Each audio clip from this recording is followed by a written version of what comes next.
শান্তি পাঠের সঙ্গে আজ আমরা প্রবেশ করব গীতার এক মহান আধ্যাত্মিক অধ্যায়ে, পুরুষোত্তম যোগে। আপনি কি কখনো এমন একটি গাছ দেখেছেন যার শিকড় ওপরে আর ডালপালা নিচে? শ্রীকৃষ্ণ গীতার এক ৫তম অধ্যায়ে এমন এক বিশ্ববৃক্ষের কথা বলেন যা আমাদের এই সংসার জগৎকে বোঝায়। আজ আমরা গীতার এক ৫তম অধ্যায়ের প্রতিটি শ্লোক বিশ্লেষণ করব আর জানব কে সেই পরম পুরুষ, পুরুষোত্তম। সারাংশ: গীতার এই অধ্যায়ে শ্রীকৃষ্ণ ব্যাখ্যা করেন, এই জগৎ একটি উল্টো বৃক্ষ, অশ্বত্থ বৃক্ষ, যার শিকড় ব্রহ্মলোকে আর ডালপালা নিচের দিকে। এই বৃক্ষ কেটে ফেলতে হয় বৈরাগ্য ও আত্মজ্ঞান দ্বারা। জীব ও পরমাত্মার পার্থক্য: সেই পুরুষোত্তম যিনি সর্বোচ্চ পুরুষ। এই জ্ঞান লাভ করে একমাত্র ভক্তই তাঁকে উপলব্ধি করতে পারে।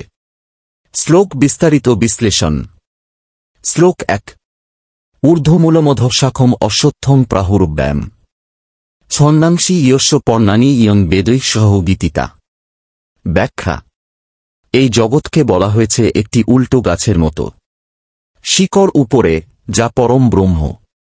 নিচে ছড়িয়ে আছে ডালপালা, অর্থাৎ নানা কর্ম ও ফলভোগের সম্পর্ক। এই রূপক পৃথিবীর অস্থায়ী প্রকৃতিকে বোঝায়। শ্লোক ৩-৪: ন রূপমস্যেহ তথোপলব্ধতে তৎপরং তৎপরিমার্গিতব্যাং। ব্যাখ্যা: এই গাছের সত্য রূপ জানা যায় না জ্ঞানহীন দ্বারা। তাকে কাটা যায় কেবল অনাসক্তি, বৈরাগ্য ও ত্যাগ দ্বারা। শ্লোক ৭: মমৈবাংশ জীবলোক জীবভূত সনাতন। ব্যাখ্যা: জীব আত্মা পরমাত্মারই অংশ, কিন্তু মায়ার বন্ধনে পড়ে সে বারংবার জন্মমৃত্যু লাভ করে। শ্লোক ১-০-১-১: উৎক্রমন্তং স্থিতং ভাপি ভুঞ্জানং বা গুণান্বিতম। ব্যাখ্যা: জীব আত্মার শরীরত্যাগ ও ধারণের কাহিনী সাধারণ মানুষ বোঝে না। কেবল যোগদৃষ্টিসম্পন্ন ব্যক্তি তা দেখতে পারে। শ্লোক ১-৫: সর্বস্ব চাহং হৃদি সন্নিবিষ্ট। ব্যাখ্যা: আমি সকলের অন্তরে বসে আছি। স্মৃতি, জ্ঞান ও ভুল সব আমার থেকেই উদ্ভূত। আমি বেদ, আমি ঋষি, আমি গন্তব্য।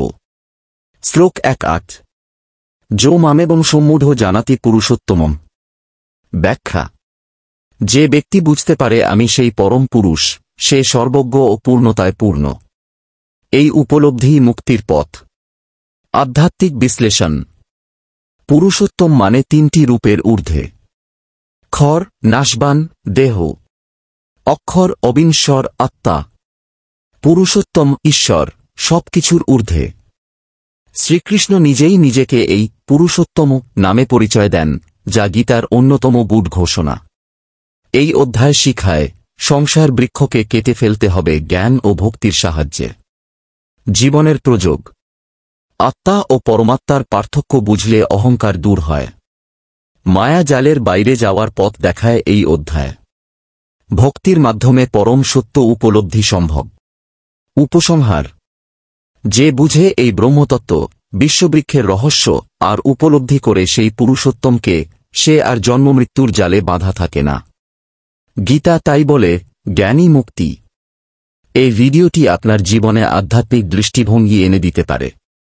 সাবস্ক্রাইব করুন আমাদের চ্যানেল। শেয়ার করুন বন্ধুদের সঙ্গে।